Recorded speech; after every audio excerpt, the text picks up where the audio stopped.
Plant Medica е сертифицирана компанија за дезинфекција, дезинсекција и дератизација од Куманово, формирана 2009 година со издадено решение за работа од страна на Министерството за здравство и Министерството за земјоделство, шумарство и водостопанство.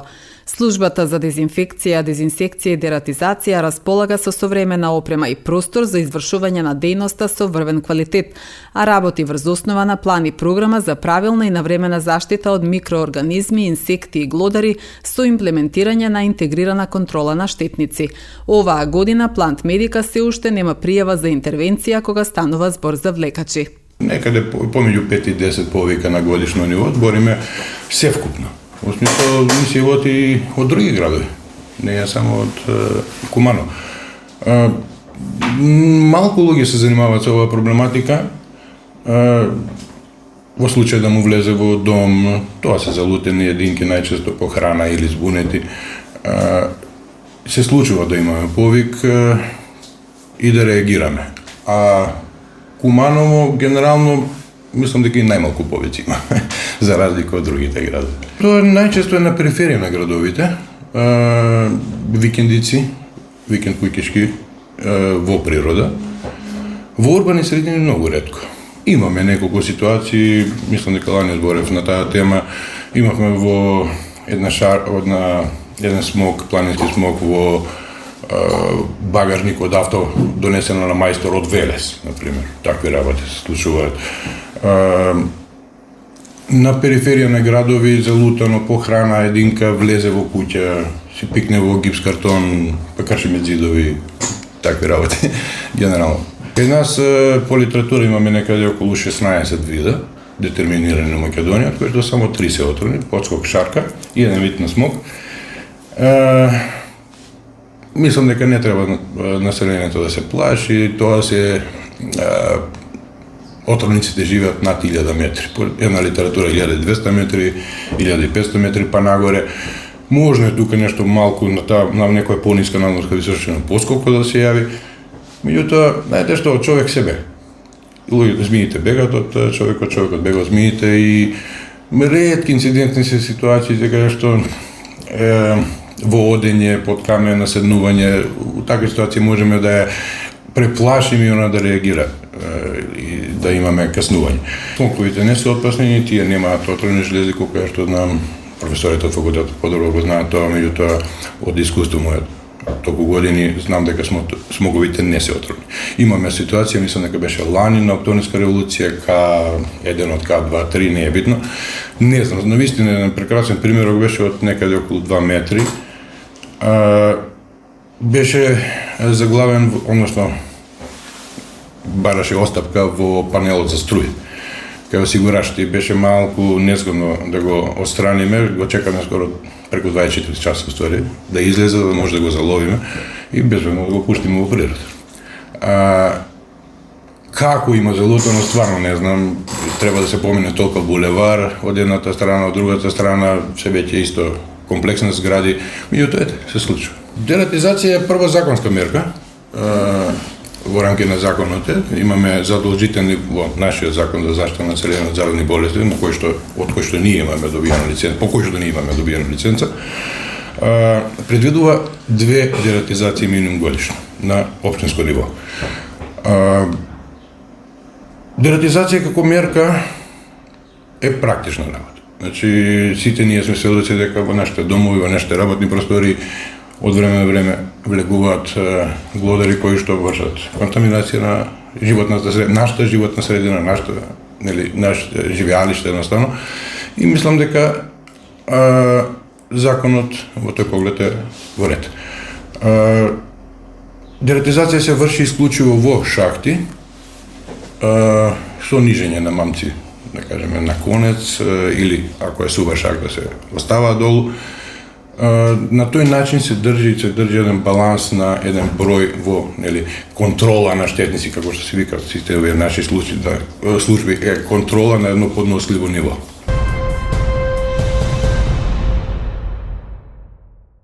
Куманово утре одбележува 10 години од загинувањето на 8 припадници на безбедносните сили во акцијата во Тодемендол. По тој повод, утре со почеток од 11 часот во соборниот храм Свети Никола ќе се одржи панихида во нивен помен, информираше Предраг Петрушевски Бинго, председател на Сдруженијето на бранители Куманово. Еден час подоцна пред спомен плочата поставена во нивна чест пред зградата на секторот за внатрешни работи Куманово ќе се положи свежо цвеќе и ќе биде изложена книгата на жалост.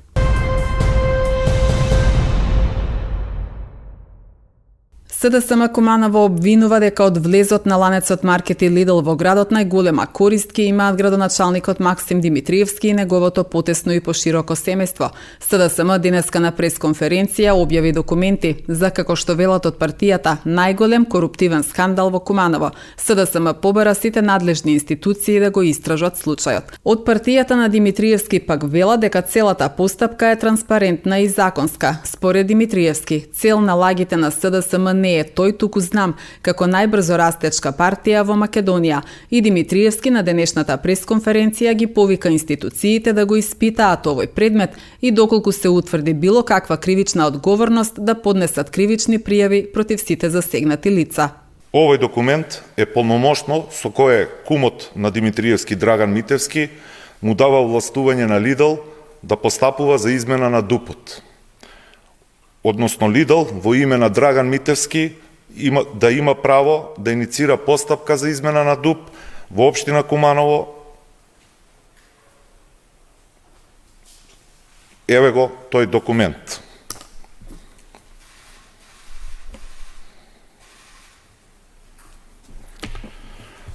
Сега замислете. Драган Митевски, кум на Максим, преку ноќ купил земјиште од Димитриевски и неговото семејство за 250.000 евра. Неколку дена подоцна го продал на Лидл за 600.000 евра, со што заработил 350.000 евра со нула инвестиција преку ноќ. Потоа ги овластил купувачите да спроведат постапка за менување на самиот ДУП и на неговиот кум на Димитриевски, кај неговиот кум Димитриевски. Постои ли поочигледен судир на интерес и корупција? Да биде скандалот поголем, при првото гласање во Советот на општината за измена на ДУП-от, кое подоцна е поништено, и за ДУП-от и неговата измена гласал и братот на кумот на градоначалникот Драган Митевски, тоест Дарко Митевски, кој е координатор на советничката група на ЗНАМ. Не се знае кој повеќе е заглавен во конфликт на интереси во овој случај и крајот не може да им се фати. Откако сватиле дека тоа не може да помине, на второто гласање Максим се договора со советниците на ДУИ и тие му го гласаат ДУП-от.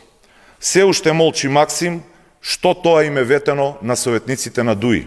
За да биде иронијата поголема, тоа го прави СДСМ, партија на неспособност, криминал и национално предавство. СДСМ нема кредибилитет да зборува за правда. Паниката го прави своето и јас го разбирам тоа. Поштувани граѓани, еве ја вистината. Земјиштето за кое што ме обвинуваат е собственост на моето семејство, кое е наследство од моите предци со турска тапија и согласно уставот неприкосновено право.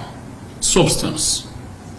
Тогашната парцела изнесувала 18.000 метри квадратни, државата по пат на денационализација на членовите од семејството и вратила само 1200 метри квадратни земјиште и 4800 метри квадратни им ги обештетила со обврзници од по 800 денари по метар квадратен. Што значи дека во самиот старт истите изгубиле 12.000 метри квадратни собствени имот. Актуелниот ДУП е донесен во 2010 година во време на поранешниот градоначалник Зоран Дамјановски и истиот токму од тие кои што денеска обвинуваат, со рок на трајање од 2007 до 2012 година. Со новиот ДУП постоечката парцела и габарити не се менуваат, туку дополнително истиот ДУП се усогласува согласно најновиот закон за урбанистичко планирање од 2020 година. Предметното земјиште, за кое сега неосновано ме обвинува СДСМ, е со вкупна површина од 1200 метри квадратни и тоа било во собственост на членовите на семејството и изнесува некаде околу 2,8% од вкупната површина на градежно земјиште кое што се уредува на тој простор со новиот ДУП. Инвеститорот Lidl Македонија прави преддоговор за откуп на имотот од таа парцела во ДУПот на 23.2.2024 и договор за купо-продажба на земјиште на 26.1.2024. Врз база на тој преддоговор, инвеститорот на 27.2.2024 година покренува иницијатива за усогласување на номенклатурата, тоест намената или компатибилни содржини до 40% согласно новиот закон за просторно и урбанистичко планирање на постоечкиот ДУП согласно новиот закон. Закон кој што токму во 2020 година го донеле тие. Советот на општина Куманово не донесе одлука за усвојување на ДУП, туку донесе одлука за отпочнување на постапка или усвојување на нацрт детален урбанистички план.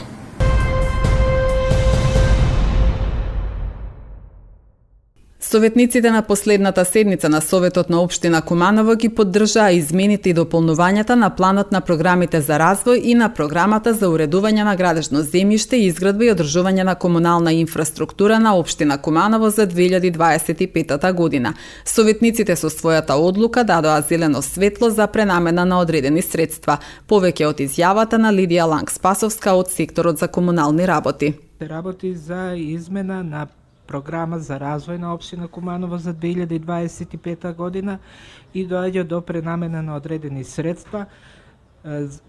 Средствата предвидени за реконструкција на мал плоштад кај Дом на култура се намалуваат за 3 милиони денари, значи од 35 милиони 220 илјади денари се пренаменуваат во 32 милиони 220 илјади денари. Дел од тие средства во висина од 1,5 милиони денари се додаваат во ставка проекти за инфраструктура на објекти од областта на образование, имено за реконструкција, одржување и санација на објекти, односно основни училишта во општина Куманово. Значи тука се распоредуваат 1,5 милиони денари, а во ставката од програма за уредување на градежно земјиште, која што е предвидена за новогодишно украсување од 3 милиони денари се намалува за 1,5 милион денари. Тоа се измени кои што во моментот се предложени од наша страна.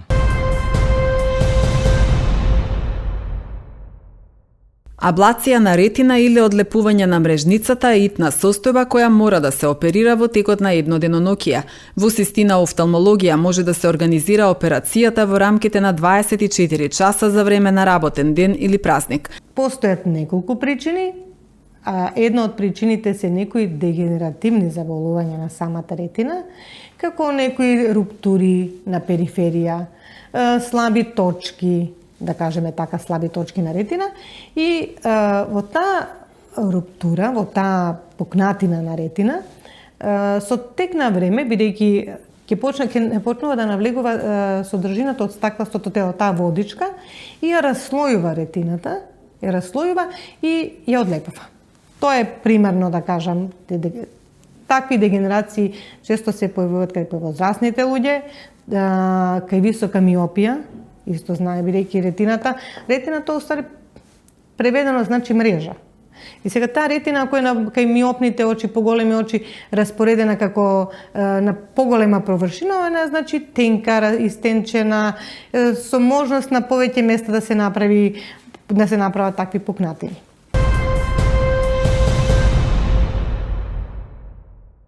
Фестивалот за улична уметност Графити Фест, кој по 7-ми пат се одржува во Куманово, започна вчера во организација на Сдруженијето за ликовна уметност Форма од Куманово. Годинава се цртаат мурали над зидовите на гимназијата Гоце Делчев, а главниот настан ќе се одржи в сабота. Планиран е урбан настан со диџеи, но и спортска програма за најмалите, за што е задолжен професорот Југослав Спасиќ, велат од Сдруженијето Форма. На фестивалот од меѓународен карактер ќе настапат уметници од Италија, Грција, Германија, Полска, Шпанија и од земји од регионот. Државна лотарија в сабота во Куманово ќе го промовира новиот инстант лост Калинка. Промоцијата ќе започне во 13 часот пред продажното место Павел Тобако. Водител на настанот ќе биде Маријана Станојковска, а помошник водител Викса. Во оваа 15-та година од приредувањето игри на среќа, Државна лотарија го истакнува значењето на плодот Калинка, земен како символ во новото корпоративно лого и го вклучува во игра во која што трите калинки ќе донесат и среќа, и благодет, и радост. Богатата символика на калинката нека се потврди низ новите среќни приказни, кои што со нетрпение очекуваме да ги запишеме, велат од Државна лотарија.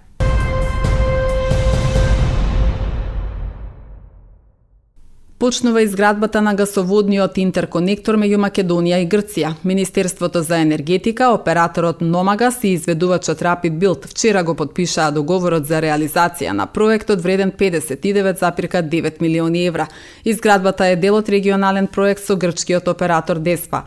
Финансирањето е обезбедено преку заеми и грантови од меѓународни институции, меѓу кои и Европската инвестициска банка. Почетниот капацитет ќе биде 1,5 милијарди кубни метри газ годишно, со можност за проширување до 3 милијарди. Спроведени се и студии за идно транспортирање на зелен водород. Си ја знаеме работата, стручно обучени, добар персонал и мислам дека нема да имаме никаков проблем да го завршиме овој проект квалитетно и навремено.